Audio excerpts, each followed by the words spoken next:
Nikola Jokic tumanggi sa extension contract sa Denver Nuggets. Lilipat na lang sa Lakers upang makasama si Luka at LeBron James. Delikadong masakripisyo ang pinakamatinding pasabog na gugulat sa NBA sa 2026 NBA offseason.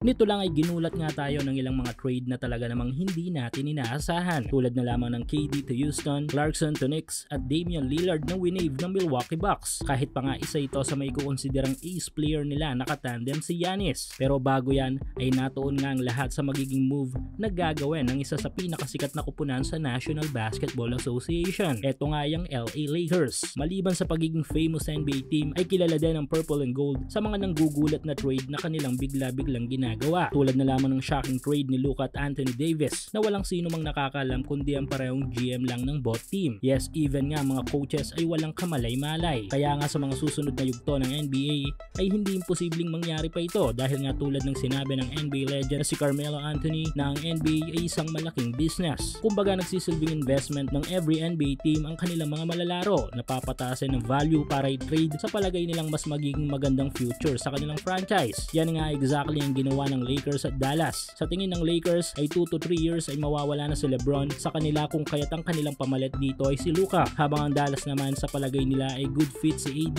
sa sistema ng kanilang kupunan with Irving, Thompson at dito kay Cooper Flag. Pero tulad nga na sabi ko, hindi dito matitigil ang lahat dahil nga mas magiging matindi pa ang plano ng Lakers lalo na't papasok na sila sa panahon ng aligasiya na lang na po pwedeng maiambag sa kanila ni LeBron. Dahil maliban sa bali-balitang LeBron to Dallas or LeBron James to Golden State ay meron pang kupunan sa NBA na posibleng maging retirement landing ni LBJ. Ito nga yung team ng Denver Nuggets. Pero paano nga ba ito mangyayari? Target date 2026 off-season ng NBA. Nagugat ang lahat sa balita nito lang na pag-delay ni Nikola Jokic sa pagpirma sa kanyang dapat contract extension dito sa Denver Nuggets. Tulad ng galaw nito inside the game ay unpredictable ang desisyon ng NBA MVP. Sa ngayon ay wala pang nakakaalam kung bakit hindi pumirma si Joker na extension contract. Kaya dito na pumasok ang usapin sa paglipat nito ng team. At ang numero unong nasa isipan ng mga NBA fans ay ang LA Lakers kung saan ay nandoon ang kanyang matalik na kaibigan na si Luka Doncic. Matagal nang usap-usapan sa National Basketball Association ang pagsasama ni Luka at Jokic sa isang team sa hinaharap. At since kakalipat lamang ni Luka ay mukhang siya ang pupuntahan ni Jokic kung talagang ito ang time upang mangyari na yon. Pero sino ang kayang i-offer ng Lakers sa Nuggets upang mangyari yon? Well, wala nang ibang nasa isipan ng lahat kundi si LeBron James dahil si James lang naman ang pinaka-epektibong malalaro na magpapa-oo sa Denver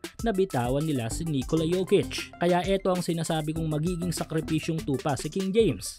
At since business nga ang NBA ay tiyak na go dito ang Lakers. Magiging matinding tandem ito kapag nagkataon. Luka at Jokic ba naman? Pero rumors pa lang naman ito na sa 2026 off-season ang target na mangyayari. Ang bubura ng rumors na ito ay syempre ang pagpirma ni Nikola Jokic sa Denver Nuggets at ang paglipat bigla ni LBJ sa ibang kupunan.